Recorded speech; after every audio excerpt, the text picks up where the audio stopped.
Today I have got the lovely Dawn Robinson with me to come and talk about her different experience, I guess, from what the norm might be of midlife, perimenopause and menopause for women. But I think this will be equally a useful conversation for men to listen to, in terms of just seeing things differently from how we are kind of guided or led to believe things have to be. Um, I'm not going to talk a huge amount. I was just explaining to Dawn I had a night of head craziness, where my head decided it was going to wake me up at 3 o'clock and shout at me about all the terrible things that I do and how awful I am. So I know that too. it doesn't matter how long you've been around the understanding of the three principles or the inside out understanding, whatever you want to call it. It doesn't take away your humanness. It doesn't take away the suffering that humans experience. It just makes you understand where it's coming from, I guess, and that makes it more bearable. But anyway, I'm going to hand over to Dawn to give us I'd love to know.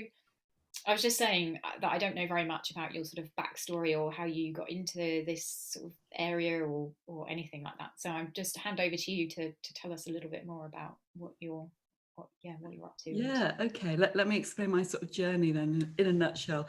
So I suppose I was always a very neurotic, anxious person, quite shy, quite introverted. I mean, I remember my mother saying when I was in my early teens, Dawn, your problem is that you think too much. And I think that was just Wow. it, really. I mean, it had to be known how profound a statement that was.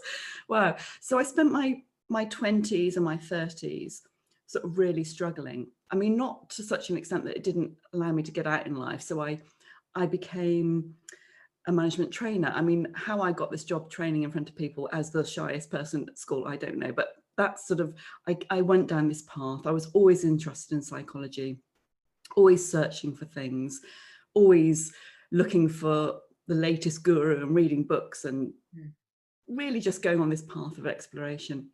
So that sort of carried on until I got to my sort of late 40s, and we'd moved a lot because my husband was in the Air Force, and we'd had another move, and I suddenly found that I was waking up in the middle of the night thinking about all sorts of things potentially that could go wrong. And it seems sort of slightly funny to me now, but I'd lie awake thinking about meteorites and invasion by some terrorists and what was going to happen to my daughter. It was just this stuff that would go round and round in my mind that just kept me awake. And so I sort of did a bit of exploration, suddenly realized that probably I was sort of in that perimenopausal state. And so that stage of life for me was never about physical symptoms. It was all about what was going on inside my mind. And I just became this quite anxious person that no one probably knew about because I didn't talk about it. I just sort of carried on regardless. Yeah. But I was having all this sort of like worries and anxiety. And then I was reading a book about someone who was in a similar position. She talked about reading this book called The Inside Out Revolution by Michael Neal. And I thought, that sounds really interesting. I'll go and have a look at that. Realised that when I went to buy it on Amazon that I'd already bought it a year previously and I'd read it. Oh, how funny. I know. And I'd read it and thought, nah, not really for me, pushed it to one side.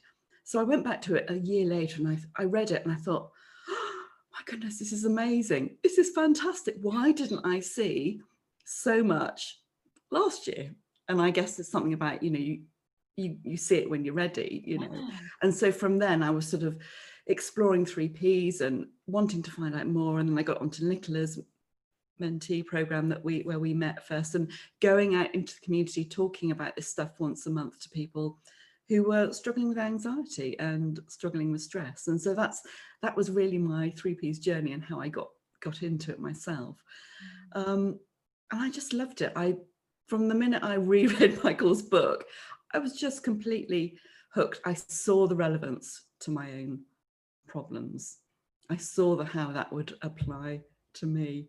And yeah, Vicki, it was just mind-blowing at the time. I loved it. And then when we got together, sort of talking in our group about it and exploring it, I just felt I'd met like-minded souls, and I just felt that I was completely in the right place with people that I could just explore this with a little bit more. Yeah. So, That's really funny, because that was the first book. That was my first introduction as well. Was right. the same book. Um, What was your initial well, it was funny impression? actually. I kind of had a similar thing in that I read it, and my friend had kind of presented it as I've been on exactly the same journey as you. You know, like self-help, every self-help book, Yeah, every, you know, whatever I could yeah. find, put my hands on. And this friend of mine had said, "Oh, you know, this is the only book that you need to read. That's it. Like, you don't need to read anything else. Just read this one." So I was like, had quite high expectations. Yes. It's like, right, I'm buying that now, and I'm reading it straight away. And I kind of read it, and I was intrigued, I suppose. Like, something drew me in. Something seemed to be true in what he was saying, um, enough so that I then discovered Nicola Bird. So that's how Yeah, we met, through Nicola yeah, Bird. Yeah, so it was kind of like, it was definitely a sort of, there's something in that. I have no idea what he's talking about really, but I'm intrigued, and so that's when I then sort of started down the path of kind of finding out more about three principles, I suppose. yeah, yeah. And so when you, after reading that book, what what changed? I mean, you talked about, you know, waking up in the night and having all these crazy things, Mm, and mm. being very anxious. What, and which sounds incredibly familiar, and the whole Good, I'm glad it wasn't just me then. and the whole overthinking thing, as a, you know, from like a very small child, that was me. I lived in my head Yeah, yeah. 100% of the time. Um, so what was different after you? What happened after you kind of found that? And yeah, just tell us a little bit about what's Yeah, yeah. there. Actually, as you were speaking, I'll answer that in a minute. What struck me when you said living in your head as a child, if I can just give an illustration of this, I was so bad that when we read in English literature a book when I was 13 about a pilot who had crashed, I actually fainted because I was reading this book. My English teacher was like, "Don't panic, everyone."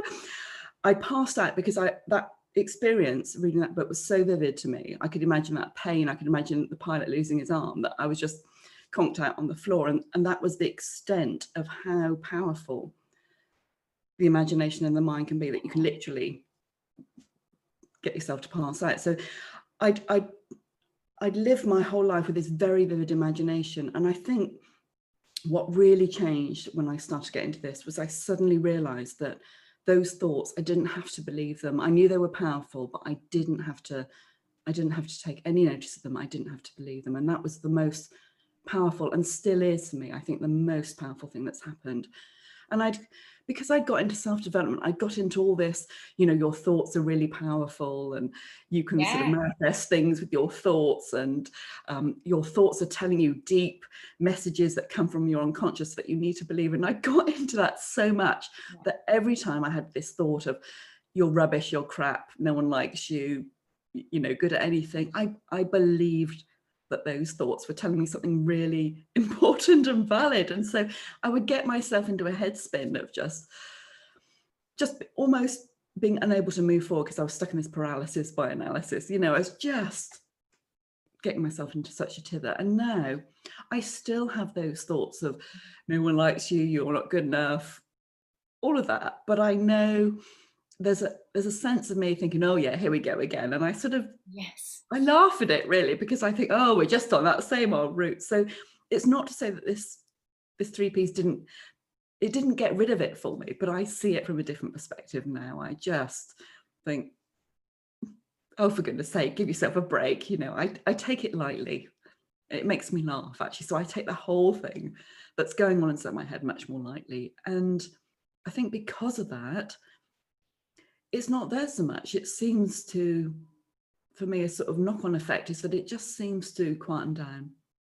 yeah, The little voice in my head. It's still there sometimes, but on the whole, it's not there so much. And there are spaces where I move very quietly and gently through life, just do my thing, seeing ideas that come to mind to get out there in the world and do stuff. And I just do them without having to overanalyze them and worry what people think about me. And I just get on and do it. That sounds so familiar, so familiar. We could be sisters. Yeah, I yeah, mean, just the whole, yeah, the seeing thought for what it is. Like that was the first thing for me. That was the biggest thing ever. Like the whole idea that I didn't have to believe any thought yeah, that was yeah. going through my mind. And I think that one idea can be life changing for people, Totally. as for us. Absolutely. Because in the same way as you, and like I said, like last night, crazy head going on, like you're Yeah, rubbish at everything, why are you doing this? You shouldn't, no one, blah, blah, blah, blah, blah, yeah. blah, blah. Everyone else does it better than you, and Oh, actually, yeah, absolutely. Yeah. And that's never gonna go. That's kind of like that's like part of me. It's my story, it's my kind of flavor of this. And for other yeah, people it will be, I can't leave the house because it's not yeah, safe, or for someone else it will be I can't drive or whatever, but for me it's yeah, I'm not good enough. yeah, And that's a story that's run around my head for forever, for as long as I can remember. But it's that holding it's lighter. It's like, oh god, not that one again. Seriously, it's just so boring. Like, and knowing that, I know. you know that all other feelings that I'm experiencing are just a consequence of that noise, of that, Yeah, of believing, of buying into that story again. There's yeah. nothing to do, is there? It's like, No. oh, Well, that's what I love, because I spent so long thinking, if I have those thoughts, I need to really analyze where that came from. And I had a really happy, content childhood. No yeah, one ever said I was rubbish at no, anything. same.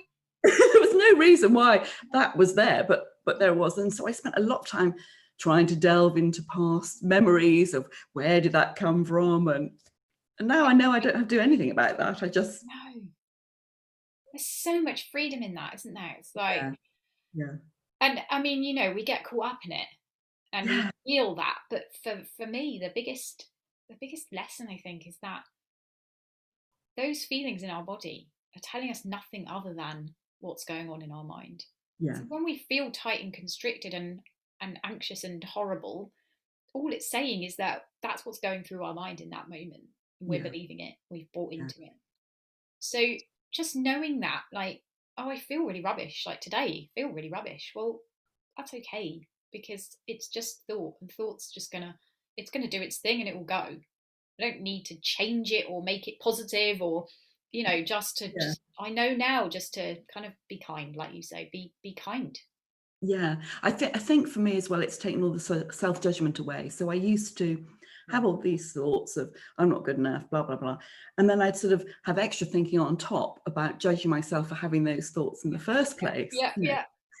That's You the know, first place you go, isn't it? I think when you hear these. you're getting all these thoughts. Well, I must be crap because I'm having these thoughts, and other people who are confident don't have these thoughts, and then it just piles on and on. And now I think the self-judgment's just gone. I sort of think, oh, I'm having a bad day. Let's go and make myself a cup of tea, maybe take it easier today. Why don't I go for a walk? And these ideas from inner wisdom, whatever you want to call it, sort of bubble up of a way that might be quite useful at that time to deal with it, whether it's go for a walk, go for a run, or Yeah, just go and have a snooze for 10 minutes. Those appropriate ways to deal with it seem to come up. And I do them without, again, judging whether that's a good thing or whether people shouldn't sleep during the day yeah, or yeah, got time to go for a walk, or yeah. it's just something to do. That's so beautiful. And did you, so in your experience of sort of perimenopause, was it, you kind of said that it was a lot of it was just the anxiety side of it. Did you have physical symptoms? Have you had physical symptoms that you've kind of, I have been quite lucky. I've recently noticed, so I'm 54 now, and I think I'm just about there in menopause. I've had a few what I think are hot flushes. I mean, initially I thought, oh, I've got COVID, I've got this temperature, right? And then I thought, no, I don't I think it's just a hot flush, because it would go and then it would come. And I think what I've done is just not make a thing about it. My sister was saying that when she had hot flushes, she would sort of get the timer out and sort of notice when they came and how long they stayed for. And I think because I've sort of realized that actually making it a big thing is probably not going to help, I've just noticed it's there, but not worried too much about it. I've had insights about how to change my diet. So it's not to say that if people get symptoms, they should just ignore it. But, if you feel it's becoming a thing, you maybe need to sort of follow that inner wisdom to change your diet. So I've stopped eating quite so many carbs and I've just naturally started to do things that I think have helped me, Yeah. but I haven't taken those hot flushes seriously. I haven't thought, how am I going to cope with this? What am I going to do about this? Is this going to last forever? I just think, there it is. I'll take off my jumper. I'll put on a lighter weight t-shirt. I'll get on with my day and not make them such a thing. Which is, I've always suffered from migraines. So again, I've done the same thing with migraines, where I used to sort of lie in bed thinking, how can this be happening to me? Why now? Blah, blah. I just sort of lie in bed when I got a migraine, get on with it. And there's no resistance to it. I know to just let it be. So I That's suppose that's what I'm saying with the hot flushes as well. I'm not resisting them. I'm just sort of allowing them to be. And because of that, I sort of halfway through a hot flush, I'll probably think, oh, I need to go and do this or do that. And so my attention is elsewhere. yeah. That's so beautiful, isn't it? Because that's, one of the first things that I kind of learnt, I suppose, was that the less I focused on the problem, the perceived problem, Yeah. it went. Like the less I resisted, like the less I resist this feeling now, I know that it will be gone. Yeah. And my experience has been the same with headaches. So I've had Right. like years and years of really awful headaches. And that whole kind of, rather than my old habit would have just been, oh my gosh, I've got that headache again, why have I got this headache, Yeah. trying to pinpoint some reason for it, Yeah. which I couldn't, because how can you really, Yeah. but like really grasping to Well, find, we make up stories, don't we, yeah, about why it's yeah, happening at yeah, this point. it must be the extra cup of coffee I had, or it must be, Yeah. and then in that grasping for a reason, that causing anxiety, like, Yeah. because there must be something wrong with me, I've got this headache and there's something, Yeah. and grabbing tablets and just, I've got to get rid of it because I've got to carry on and work, and I can't possibly, not I can't possibly lie on the sofa, and that kind of, and just seeing, like, now, like, oh, it's a headache. Okay, I've got a headache. That's okay. Like, my body's trying to tell me something, and I don't know what that is, but this is how it's communicating in this moment. So let's just be with it. Yeah. Just be with the body and allow it to express itself in whatever symptoms are. Yeah. And just in that openness, in that non-resistance, seeing that the headaches just go. I don't take medication. I rarely take anything now, unless I have to, because I've got, I have like Yeah. some appointment or something. But I love that, that seeing that when we let go, when we just allow. Yeah. It's yeah, particularly with sort of pain, I think there's a tendency we want to sort of tense against it, but emotionally when we're with it and mentally when we're with it, we just relax into it and breathe into it. And there isn't that tensing, is there? No. No. I mean, it was beautiful actually. It just sort of triggered a memory. I taught sort of natal hypnotherapy. So when I had my daughter, I'd gone through a series of teaching hypnotherapy and relaxing into it. And it's the same sort of thing, really, that you trust that your body knows what it's doing. Yeah. You relax into it, you allow it to happen. And Yeah. yeah, I love that. I love, for anyone who has had children, they'll have had, it's almost like there's kind of, I don't know, my experience was very much along the lines of yours, where I'd had an amazing yoga teacher who I did yoga with throughout my pregnancy. And, she very much pointed me to my innate well-being, yeah, my yeah, intuition, the wisdom in my body. It was beautiful. And so when I went into labor, I was in that place of, okay, I just need to let my body do what it's got to do. My body knows what it's got to do, so just let it happen yeah, and yeah, relax and allow. And that experience with my first child was, it was there. I didn't have any pain relief. It was like a 12-hour labor. right. But it just happened. I just allowed it to happen, and it was beautiful. My second child, oh my lord, I was not in that same place. I had a 2-year-old, or a near 2-year-old, Yeah, yeah, and I hadn't mentally kind of got into that same place. And I remember, the contractions and just really resisting, like, this is so painful, I can't bear it, tightening, and like grabbing my husband's hand and digging my nails in, and just really the resistance and the pain was so different. It was such a different experience that it reminds me every time I'm resisting something. Yeah. Just hold it more gently and see what happens from there. Yeah. There's a couple of things, because I had a very short labour actually. Because I was 41 at the time. We'd been living in Salisbury, and the midwives there were sort of, fine, you're older, we see older mums or younger mums and no one in between. And I moved down to Exeter, and it was so funny because they're like, oh, you're 41. And my midwife was sort of fairly relaxed about that, but the hospital insisted that I have my baby in hospital because I was 41, and so I had this labour there, and I did have gas in there, right? But my labour was sort of 2.5, 3 hours from the minute of, this is here's the baby, so it was very quick. And I had that gas in there. But again, I don't sort of judge myself for having that or saying that the therapy was a failure. It was just, I see that was what was required. And there was something that you said just now about allowing the body to do what it needs to do. And I think that's the same with perimenopause and menopause. We can have all these expectations and all these thoughts about what it should be like and shouldn't be like, and how other people are having it and how we compare to that. But actually, just allowing the body to do its thing, to move through that process, sort of like puberty in reverse, I suppose. It's just allowing what comes to be and just being with it and just going with where that takes you. Yeah. And I know there'll be people listening to this and they'll be like, yes, but it's unbearable. It's, I can't sleep. I've got headaches. I've got, hot flashes all the time.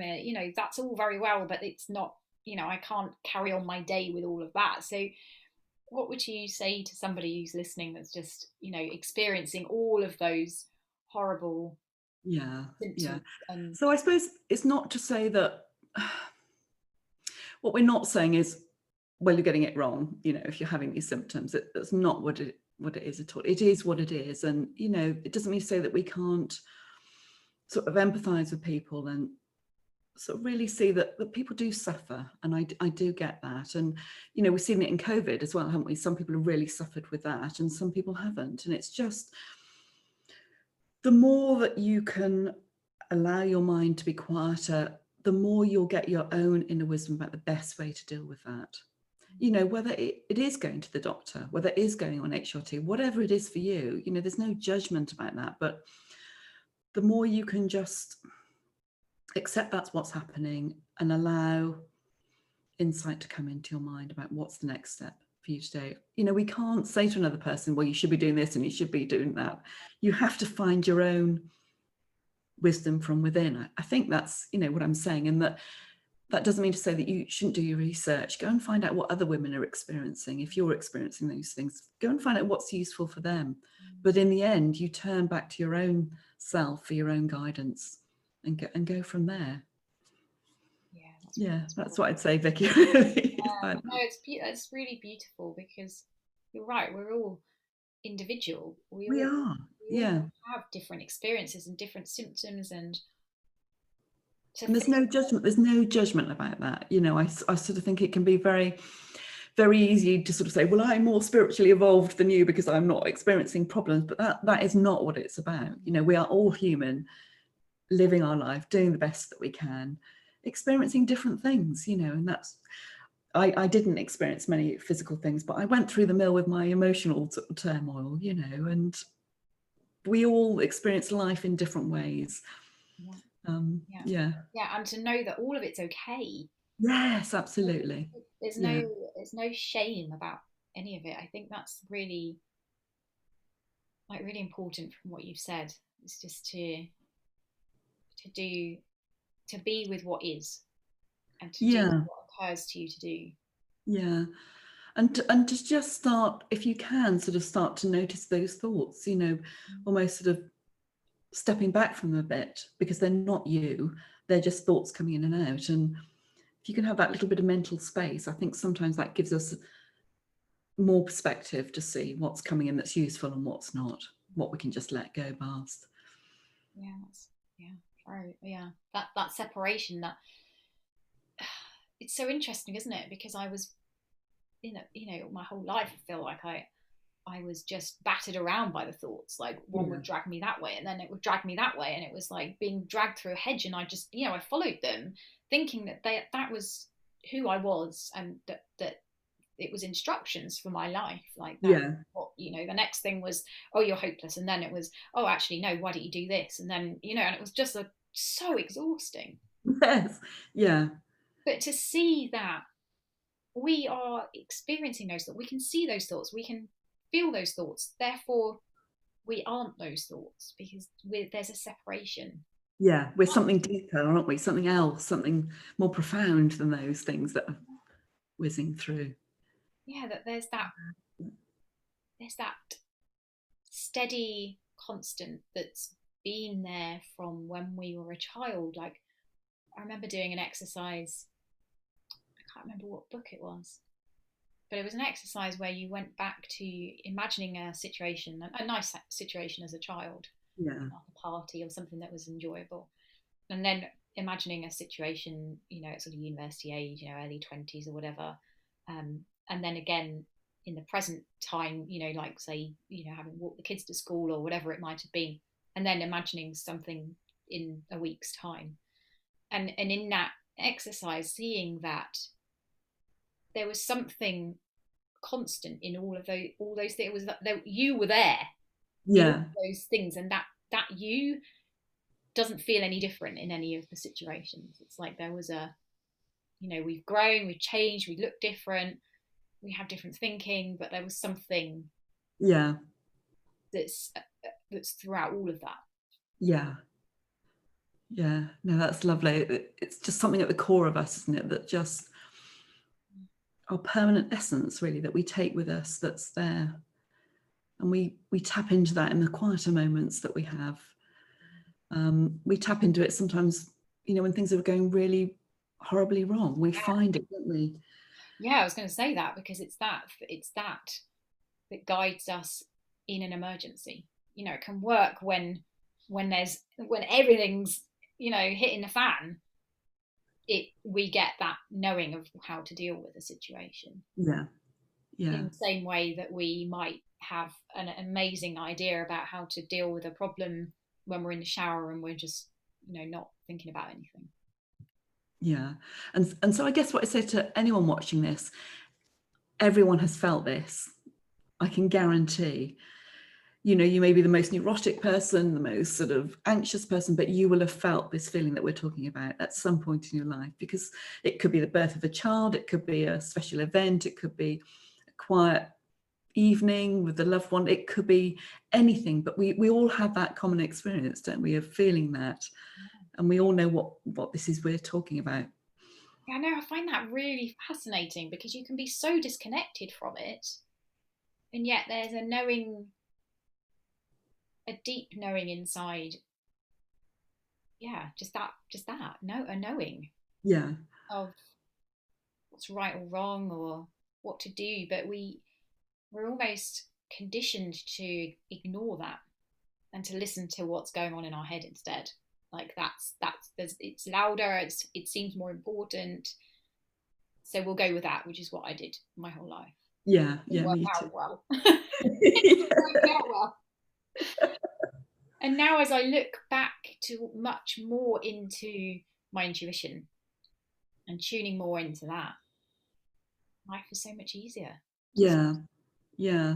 And I know people often talk to me and ask me sort of, what's the difference between the noise in your head and the intuition? And they just have such a different quality to them, don't they? I mean, the noise in my head was often quite fear driven and quite sort of animated, and like sort of there's a bit of a hyper feeling about it, like gotta do it, gotta do it. But for me, intuition is a much, it's a calmer, it's a steadier, it's a sort of a prompting. Yeah. Yeah. I don't know how it feels for you, but it's a different quality. There's a different energy to it that you get quite attuned to when you start to pay Definitely. attention. What I find really interesting about it is things like, you were talking earlier about you might have an idea and now you just find yourself doing it. It's Yeah. just happening. And that's exactly it for me too. It's like an idea bubbles up, and then it's a happening, and that's like, for me, that's the feeling of ease that comes with following your intuition, Yeah. rather than an idea coming up and you going, oh no, I don't know about that, I could have to do this, or maybe I'd do that, and that Yeah. comes with a different feeling altogether. Yeah. That It's sort of, analytical. it's a clearer feeling, isn't it? It's a sort of quieter feeling. It's sort of like a drawing towards, rather than sort of being pushed from the back. You know, Yeah. come on, get yourself together. Yes. Yeah. Yeah. And I guess, the more that we, well, in my experience, and I'm guessing in yours too, the more we look to that guidance, to that intuition, like I say, my experience has been that life becomes so much easier, Yeah. quieter. Yeah. Much more lighthearted. I mean, to be quite honest, I really took myself very seriously for many years. You know? I still can. Don't get me wrong. But you just sort of take everything, take yourself more lightly, take situations more lightly. I think you just see a wider perspective. You just, it's just like taking a big breath, isn't it? And just allowing life to happen in moment by moment, rather than, as I used to, sort of lying in bed, analysing every day that was potentially going, every moment in the next day, which was potentially going to happen, and what could go wrong there? How would I deal with that if this happened? It's just a lot going on. Really. Yeah, which is my experience last night, which is weird, because I was just like, this is weird. Like, I don't tend to have that so much now. And yeah, that whole kind of catastrophizing about, oh, I'm not sleeping, and I've got to record videos tomorrow, and blah blah blah blah blah, and then this is going to happen, and then that's going to, and just like, how would I know any of that?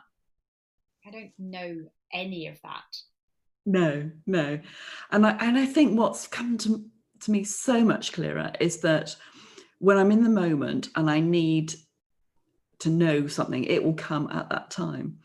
So, in my past life, I would have sat down before we had this chat and sort of written out 28 bullet points of things that I wanted to cover with little mind maps, But I don't really know what we're going to end up talking about. I don't really know where that conversation is going to go. And so I know that in the moment, as we're talking, the right thing will pop into my mind to do or to say. And the more you sort of trust that, the more it comes through. And then you get this sort of level of trust that you can deal with situations. So you don't need to do the micromanaging of your day that you did before. And so you just come fresh to every moment as it appears. I love that. Yeah, that's exactly it. That's exactly my experience too. And Yeah. and I guess what's helpful to say is that that's an ever evolving process. Like, there's no end to that. No, because we all still have I know for me, I still have my sort of areas of where that's not quite so obvious, like money, for example. That's going to be one that I think will be with me for a while, may always be with me. We all have our areas that we find more difficult to apply this, and others where it just seems a complete breeze. Yeah. So it's lovely that we've got this commonality of sort of shared experiences, and I think that's really lovely to see how we are all the same, really. I know there are certain specifics that we share, but ultimately we're all the same. I love that. The more that I coach people, and I'm sure you have the same situation, you realize that everybody basically has the same issue, which is insecurity. Yes. That's it. Like, it might be different insecurities, but it all, like, everything arises from insecure thinking. Yeah. Like, all our kind of problems are kind of created from insecurity and fear. And when you start to get eyes for that, when you start to see that, it's like, that's it. That's all that's going on. Because when I stop taking that seriously, there's a whole new experience, there's a whole new set of ideas, there's a whole new way of being that I had no idea about when I was stuck in that fearful thinking. Yeah. And I think fear can be really useful, but it doesn't, I don't know about you, it doesn't sort of, It's there sometimes, quite often, but it's not leading me. It's just there with me. Yeah. I think, was it Elizabeth Gilbert talks about in her book, I think it's Big Magic, she talks about, it's not driving the car now, it's just in the back seat, sort of having a bit of an input, but she takes no notice. I'm sure it's her. She takes no notice of it. She carries on driving in the direction she wants to go, and the fears behind her sort of say, oh, I wouldn't do this, I wouldn't do that if I were you, but she's just like, nah, I'm driving. You can come along, but we're not making decisions based on what you say. So. That's so cool. Yeah, that's it, isn't it? Yeah, absolutely. The less we pay attention to that, we can just allow it to be in the back seat, but just not have it sitting next to us, feeding it food and like making it comfortable. It's a bit like Nicola enormous monster, taking over the passenger seat. Yeah, exactly. I love Nicola Bird's Bob. Oh yes, yeah. She talks about Bob, that voice in your head that tells you can't do stuff and that you're hopeless and blah blah blah. Yeah.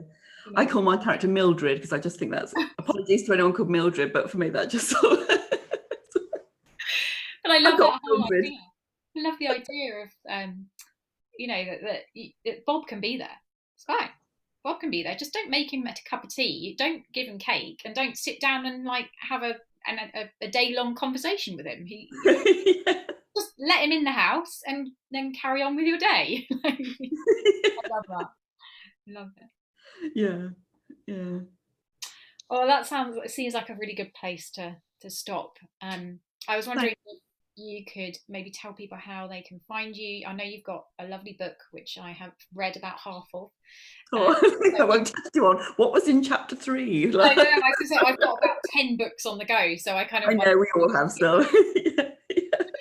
I really enjoyed that. So if you can give people details of how they can work with you and find it. Yes, that would be lovely. So my website is theflourishingmidlife.com, and I'm on various social media things, Instagram particularly I love, and Facebook sometimes, and a bit of YouTube. But I've written a book called Ditch Your Midlife Stress from the Inside Out, which is on Amazon, Kindle, or paperback. And the proceeds are going to a very lovely charity that my friend in the village helps to organise and run, called Tumaini Children's Organisation. So they provide shelter and education and food for children in Kenya. So that's actually, here's one I prepared earlier. If I'm allowed to. Brilliant. I would highly recommend it to anybody. Midlife stress, but yes, I'm all about helping, particularly midlife women with stress and anxiety, and because of my own experience, that's what I feel drawn to do. Yeah. Beautiful. Well, thank you so much for joining us. It's lovely to chat to you, Vicki. Thank you. Really lovely. And no doubt I will catch up with you again soon. Take care. Thank you very much. Bye-bye.